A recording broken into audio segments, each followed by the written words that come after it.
What's up, everyone? John Rettinger from Techno Buffalo here at the world-exclusive first video tour of the unreleased BlackBerry Torch 2, running RIM's new OS 7. Let's go ahead and get started.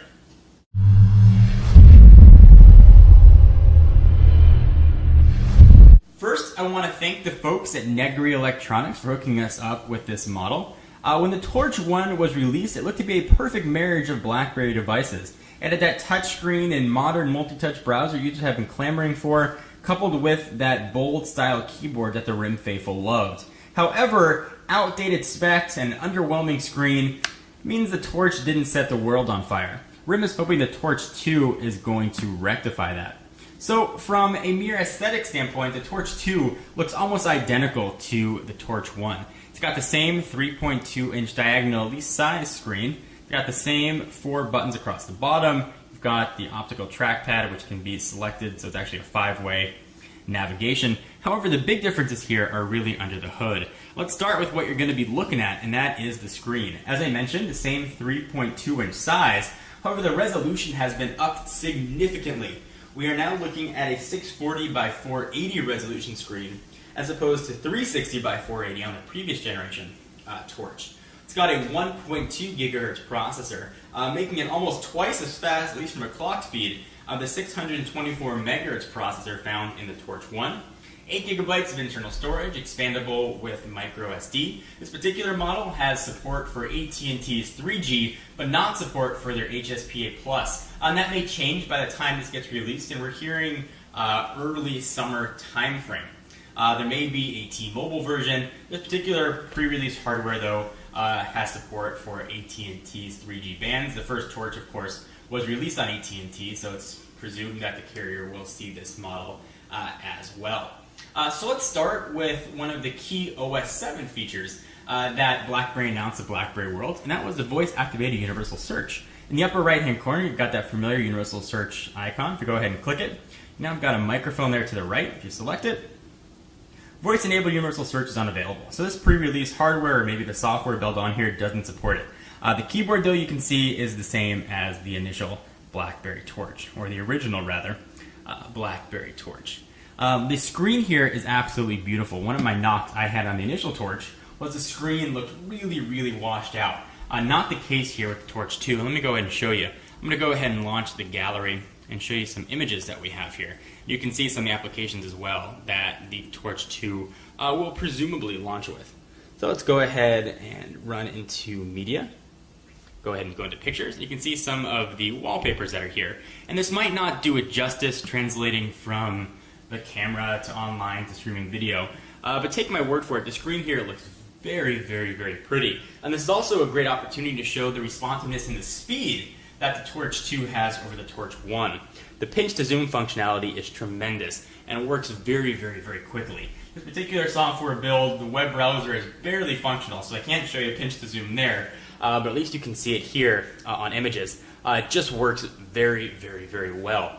And that really is true about everything on the device, at least thus far in this pre-release hardware. It's much faster than we've seen on previous Torch 1s.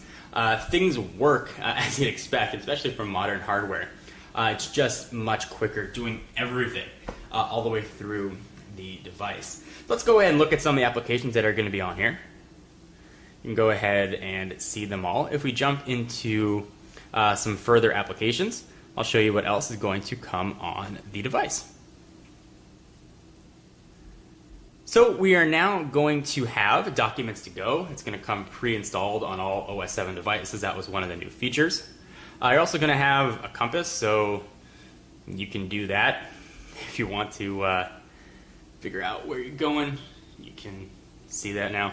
Nothing overly exciting here, but I do want to show you what's going to come on the device.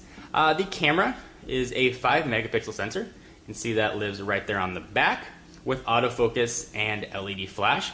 And I'll show you very quickly what that camera is going to look like. The autofocus does work very well. Go ahead and open up the camera. Go ahead and we'll put a pen out there. You can see it. Let me move back. And if we do a quick autofocus, see the camera will adjust. And I'll put some images up at the end of this video that show the camera and camcorder quality. This will also shoot HD video at 720p, a very nice addition. From a keyboard standpoint, it's exactly the same keyboard that we've seen on the Torch 1, so love it or hate it, it's going to be exactly the same. The key throw appears to be identical. It's a very comfortable keyboard to use. The rails on the side that was present on the Torch 1 are still there because, of course, this is a slider device. From a hardware standpoint and a build quality, it feels to be pretty solid.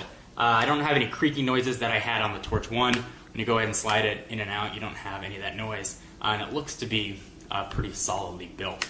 On the left-hand side of the device, there's going to be your charging port. It's the micro USB standard.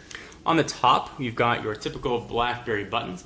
You've got your lock, and if you go ahead and push that, you can see the profile switcher will launch.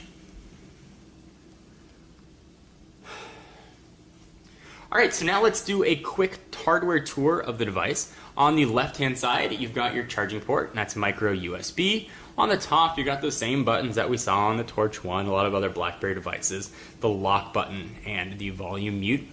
On the right-hand side, you've got sort of that almost ribbed-looking volume up and down. And you've got a dedicated hard button you can set for whatever you like. Non-recessed 3.5mm headset jack. On the bottom, just microphones. On the back, got that 5-megapixel camera and the camera there, LED flash. The battery compartment is exactly the same as we saw on the original Torch, and it is of size. Actually, I'll show you the size of it here. I believe it's 1,270 milliamp hours. That might change up by the time this actually hits production. Go ahead and pop that back in. The system is going to refresh, and that's where your expansion card is going to go. SIM card's going to slide right in there. Put the back on, it fits on exactly the same way as the Torch 1. The back is a little bit redesigned, so you could probably tell a difference between a Torch 1 and a Torch 2 out in the wild. Is there anything else that you guys want to see or know about the BlackBerry Torch 2? Be sure to let us know and check out technobuffalo.com for all the latest and greatest tech news. I am John Rettinger, and I'll see you guys in the next video. To show you that this is indeed running OS 7, we'll go ahead and jump into options. Scroll down to the bottom and we'll go into device. Keep scrolling on down and we'll go to about device versions, and you can see right there that this is indeed running BlackBerry OS 7.